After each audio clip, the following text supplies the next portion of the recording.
Good morning, everyone. I can see very many friendly and familiar faces. First, let me thank the organizers of the Shared Value Summit for inviting me here today.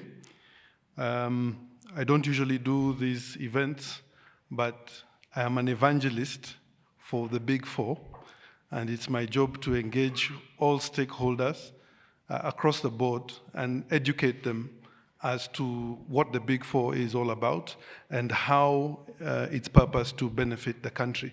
So on your tables, you'll see a document like this. And this document is a takeaway pack. It basically helps you to understand the investment opportunities that the private sector can access in the context of the Big Four. I'll try very hard not to, is this the clicker? Or which one? This one. So I'll try very hard not to repeat what you already know so that I can use the 15 or so minutes I have really discussing what government's perspective of shared value is in the context of the Big Four. So now the magic button. We have a budget of about 2.7 trillion shillings. If you net off wage bills, which come to about 670 billion shillings across both national and county governments, you are left with development and recurrent expenditure roughly at about 1.5 to 2 billion, to 2 trillion shillings every year. Now, governments exist. The raison d'etre for government is to serve its people and to help them to achieve prosperity at communal and at individual level. This work cannot be done by government alone. It must be done through various actors. Business community, non-state actors, the civil society, religious organizations, community-based outfits that really serve to connect government services to the people at the lowest denomination of governance. When we look at the Big Four in terms of its aspirations, what immediately jumps out is the fact that this aspiration, if you were to cost it, runs into trillions of shillings. But this aspiration is not one where the government is going to remove money from its pocket to pay for. It's going to create the correct environment, the policy environment, to create a regime in which these three actors working closely together in concert can then achieve this vision of ours called the Big Four. So we have a youth problem. The median age in Kenya is 19 and a half years, sorry. Money on my mind. 19 and a half years. And perhaps on the continent, we have the most connected youth in terms of their access to information. So they know what is going on across the world. They know when they're getting a raw deal. And more importantly, they know what a prosperous future looks like because they can see it. What frustrates a lot of young people is that they don't feel that this prosperity is coming to them soon enough. And this is the challenge that governments have to deal with. In a democratic environment where governments change every 5 years, administrations change every 5 years, you have to remain conscious that the voting population continues to get younger and younger. And their needs are changing dramatically. Which is why when we conceptualized the Big Four, it really was based on what we call a national household survey. And the four things that came out, one, of course, is our young people would like jobs, wherever those jobs will come from, because they want to earn a livelihood in a dignified environment. Number two is food is expensive in Kenya. If I was to take a comparison, just on a desktop evaluation, if you're to buy a chicken, a whole chicken, Roadrunner, many of you knows what the Roadrunner is. In Kenya, on average, it will cost you about 800 shillings. In Mozambique, it will cost you 200 shillings.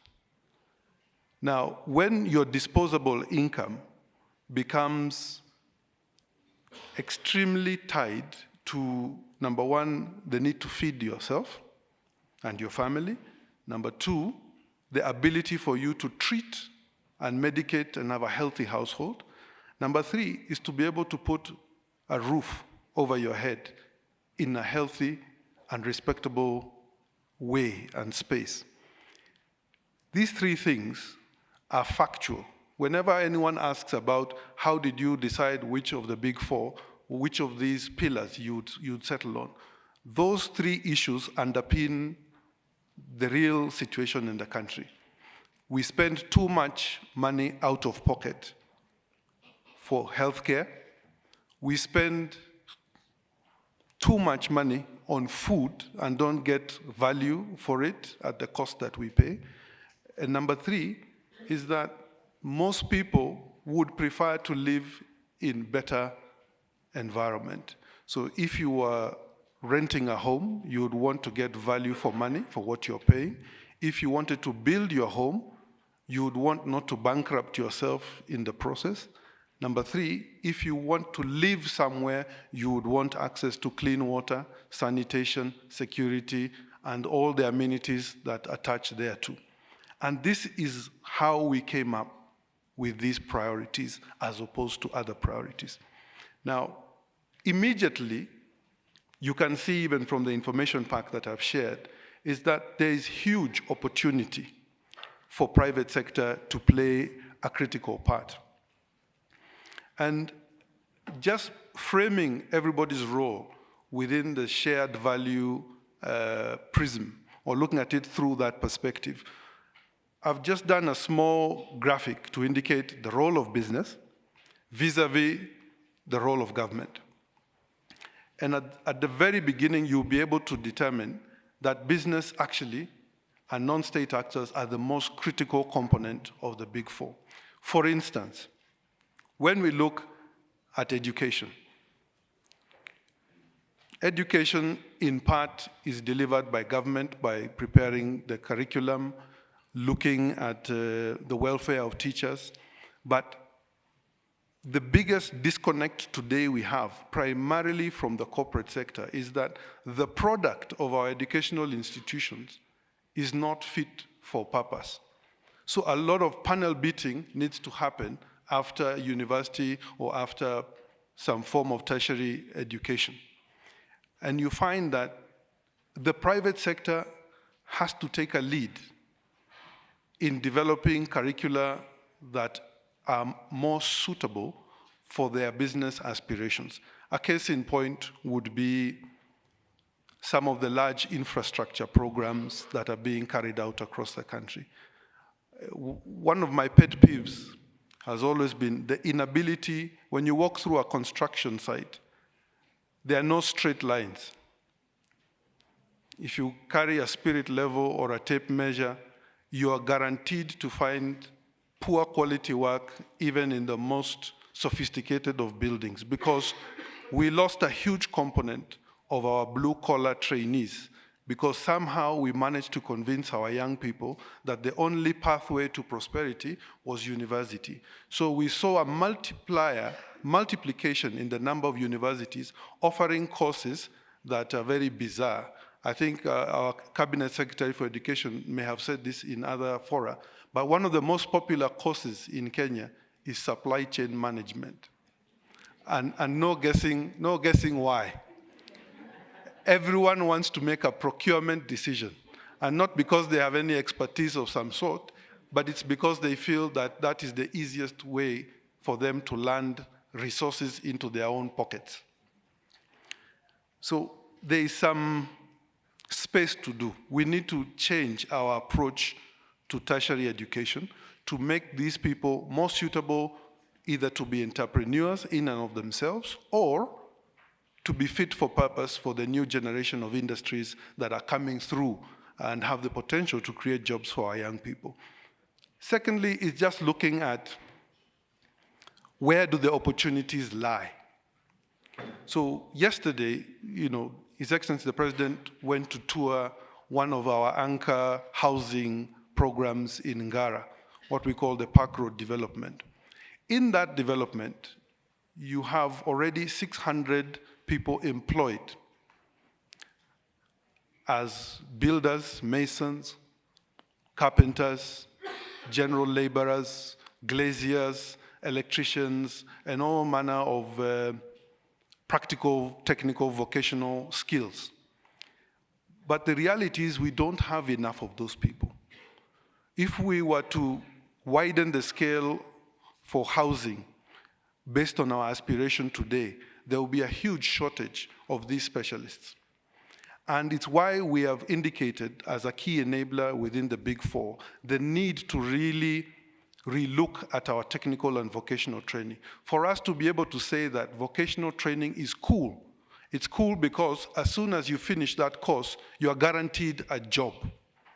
You're guaranteed a legitimate source of income and one that allows you to contribute to the economy. We also look at where do the opportunities lie for private sector in all of these environments. And again, if I refer you back to that, the chart on the screen, you'll see that for government, it's really about creating the correct ecosystem. Creating the correct ecosystem for knowledge sharing, for infrastructure improvement, for taxes and taxation to give the appropriate and correct incentives to business, looking at the role of law and order and access to justice, because that's a key enabler for business. And lastly, looking just at the entire ecosystem, policy ecosystem, that will enable business to operate in a predictable way and make longer-term decisions. Now, I don't want to read this slide for slide. I will take it as a given that everyone understands the opportunities that exist. My real message today is what I'll jump to, which is what will stop us from achieving shared value in the context of the Big Four. So we are going to do create 500,000 new homeowners. In the last 6 months, what have I witnessed from private sector? At least 50% of the people who have engaged us on housing are more interested in making a quick buck and a killing. They are not interested in the objective of providing dignified homes to Kenyan citizens. And that's a problem that resides largely, if I was to draw a line in the room, on that side, where you are. Because people are happy as businessmen to look at the bottom line without necessarily thinking about the ethical challenges that they must address. So I'll ask you, if there is no willingness to share the cake, can we really achieve shared value? So an example would be in the coffee space. For every 100 shillings that a coffee farmer, worth of coffee that a farmer would produce, our farmers here would typically get between 14 and 20 shillings. And that's not a problem of government. That's a problem largely of the private sector.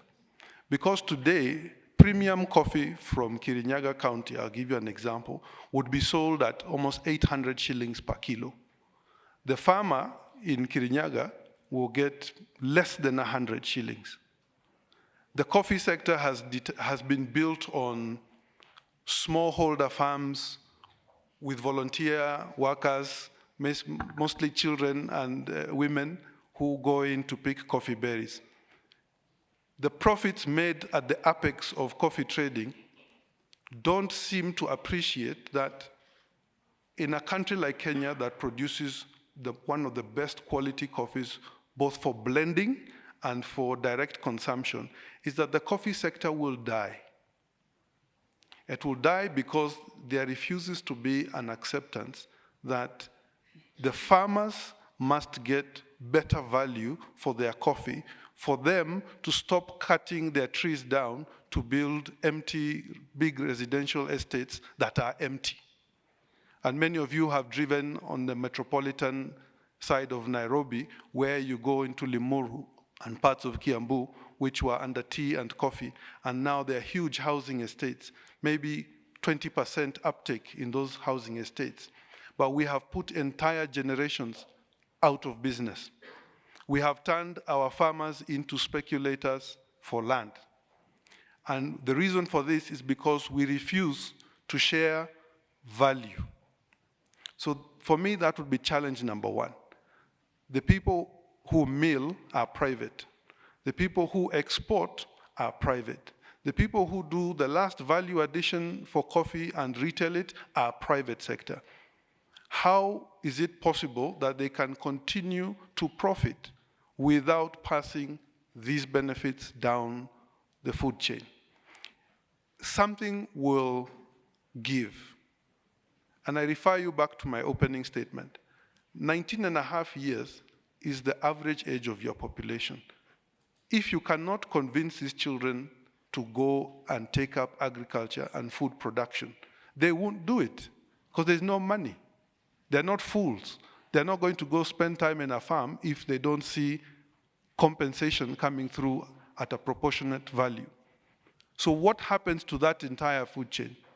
Coffee starts to diminish, quality starts to disappear, and the guy at the apex eventually becomes an endangered species because they have profited without looking at the entire value chain. And this works across different spectra.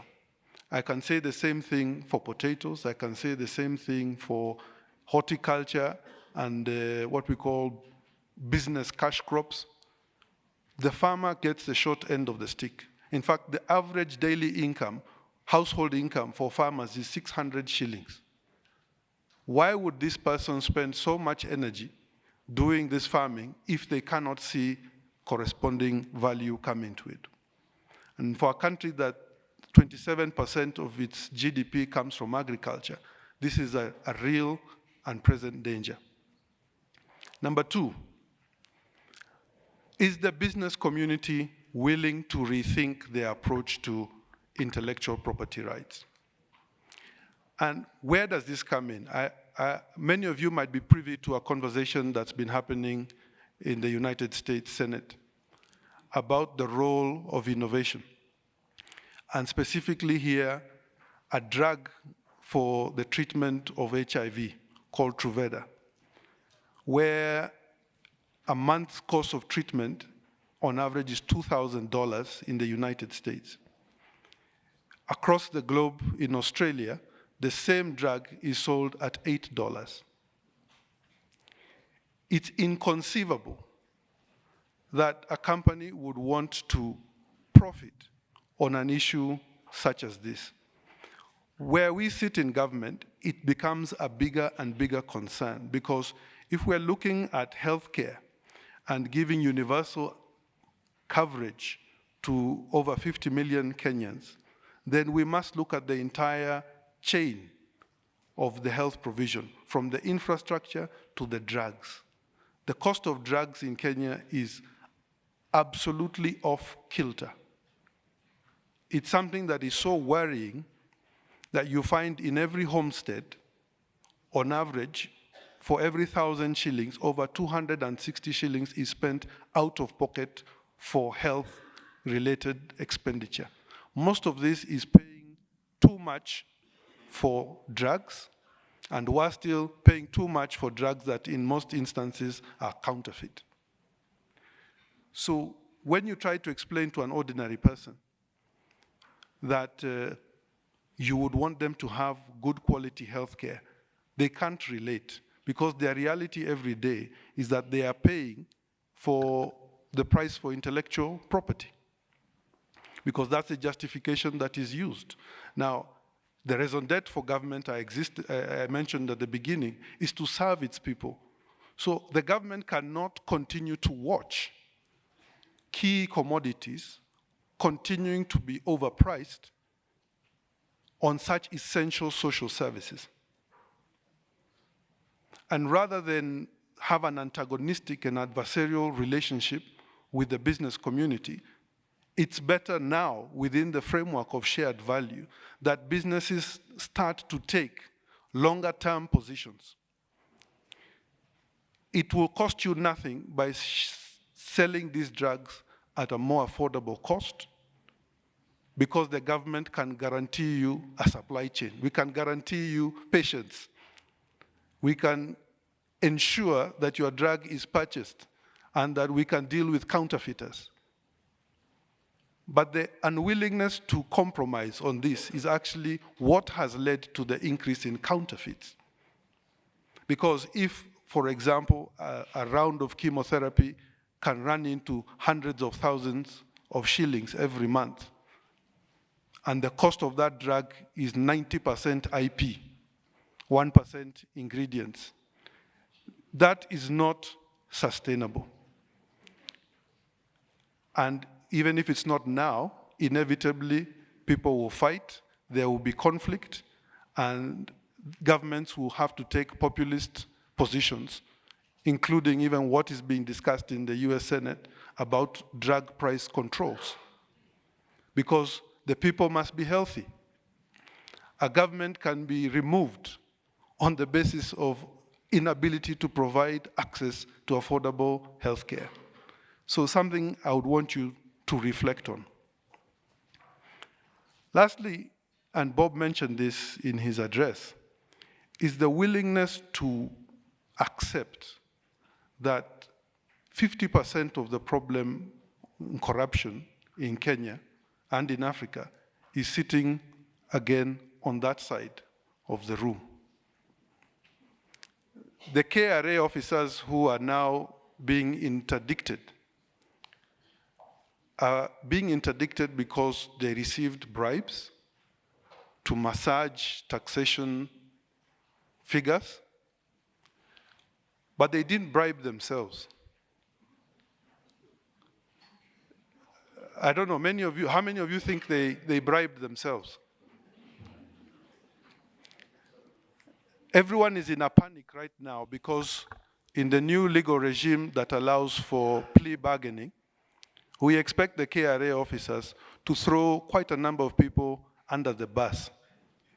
Most of those people, again, will be sitting on that side of the room.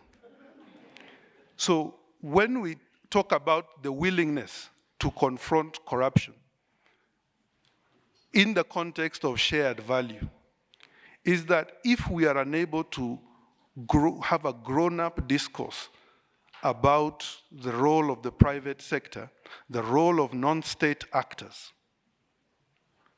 in aiding and abetting corrupt and unethical practices, then it is impossible for the government to unilaterally deal with official graft.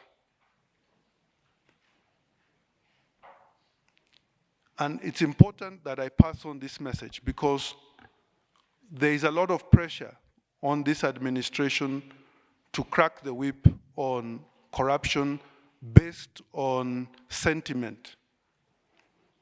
We have to be careful not to allow the war on corruption to become a McCarthyism situation, which is built on witch hunting. Evidence-based prosecutions must lead the way. We must give room to law and order to take precedence in this war on corruption. But the private sector must acknowledge that they cannot survive, this country cannot survive until you say enough is enough. And I would find it very difficult for us to achieve shared value unless we can confront in an honest way these three challenges. One, to be able to take a longer-term view. Make investments that last, not short-term exploitation of people and citizens and customers. Number two, particularly in the healthcare space and the agriculture space, let's deal with the question of IPR from a social benefit perspective. Because at the end of the day, there is no point in selling a drug to people who can't afford to pay it. Number 3, as I close, would really be the question of corruption. This discussion is so hot because it involves so much emotion. People can see when there is pressure, particularly on businesses to pay taxes. There is pressure on individuals to comply with the law. So it's not hard to understand where the frustrations come from when people feel that the war against corruption is not moving at the pace that it ought to move.